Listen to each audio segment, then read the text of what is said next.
आइए आज देखते हैं भारत के प्रमुख राजवंश और उनके संस्थापक। चूँकि ये भी पेपर में 1 नंबर का क्वेश्चन वनडे एग्जामों में आ जाता है, एसएससी रेलवे वगैरह में ये प्रश्न पूछा जाता है। इससे पहले सभी स्टूडेंटों से मैं कहना चाहूँगा कि जो सफ़र की शुरुआत करते हैं वो मंजिल को पार करते हैं। जो सफ़र की शुरुआत करते हैं वो मंजिल को पार करते हैं। बस एक बार चलने का हौसला रखो, अच्छे इंसानों का तो रास्ते भी इंतज़ार करते हैं। अच्छे इंसानों का रास्ते भी इंतज़ार करते हैं, इसलिए हौसला कभी मत हारो। आइए देखते हैं भारत के प्रमुख राजवंश और उनके संस्थापक। भारत के प्रमुख राजवंश और उनके संस्थापक आइए देखते हैं। प्रमुख राजवंश में पहला है हमारा मौर्य वंश। मौर्य वंश के जो संस्थापक हैं वो चंद्रगुप्त मौर्य हैं। मौर्य वंश के संस्थापक जो हैं वो चंद्रगुप्त मौर्य हैं। उसके बाद दूसरा है परमार वंश। परमार वंश जो है ये मौर्य वंश के बाद का वंश है और इसके जो संस्थापक हैं वो उपेंद्र हैं। जो परमार वंश के संस्थापक हैं उपेंद्र हैं। मौर्य वंश के संस्थापक हैं चंद्रगुप्त मौर्य। उसके बाद आता है सैयद वंश। सैयद वंश के संस्थापक हमारे खिज्र खां हैं। सैयद वंश के संस्थापक खिज्र खां। उसके बाद आता है हर्यक वंश। हर्यक वंश जो है इसके संस्थापक हमारे बिंबिसार हैं। बिंबिसार, यहाँ पर गलती हो जाती है, कोई बिंदुसार भी कर देता है, जबकि यहाँ पर जो सही है वो बिंबिसार है, याद रखना। उसके बाद आता है सातवाहन वंश। जो सातवाहन वंश है इसके संस्थापक हैं हमारे सिमुक। सिमुक जो हैं सातवाहन वंश के संस्थापक हैं। उसके बाद है शिशुनाग वंश। शिशुनाग वंश के संस्थापक हमारे शिशुनाग ही हैं। उसके बाद अगला है सोलंकी वंश। सोलंकी वंश के संस्थापक हमारे मूलराज हैं। सोलंकी वंश जो है ये बहुत इंपॉर्टेंट वंश है, एक बार आया हुआ है। मूलराज इसके संस्थापक हैं। नंदवंश, नंदवंश के संस्थापक हमारे महापद नंद हैं। नंदवंश के संस्थापक महापद नंद हैं। कर्णवंश, कर्णवंश के जो हमारे संस्थापक हैं वो वासुदेव हैं। कर्णवंश के संस्थापक हमारे वासुदेव हैं।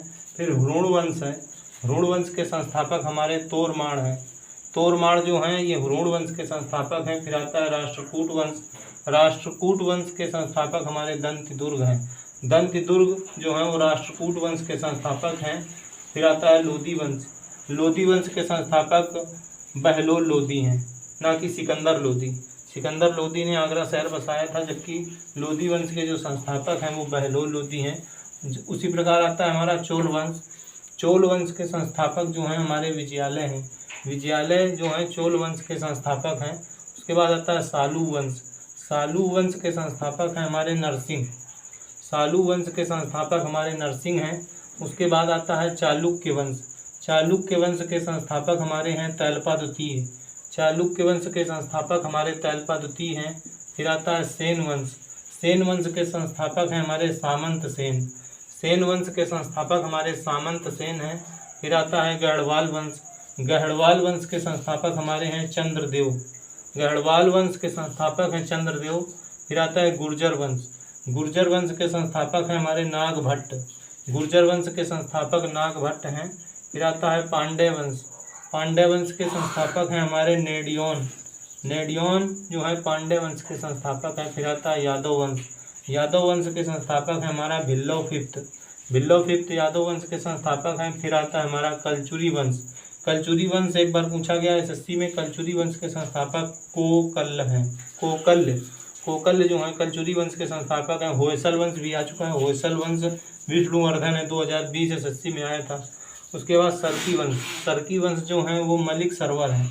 सरकी वंश के संस्थापक मलिक सरवर हैं। तुलु वंश। तुलु वंश के संस्थापक हमारे वीर नरसिंह हैं।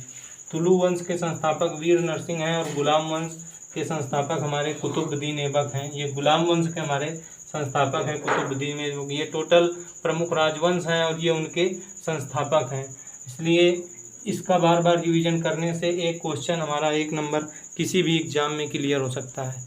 धन्यवाद। कृपया सब्सक्राइब करें, नया चैनल है।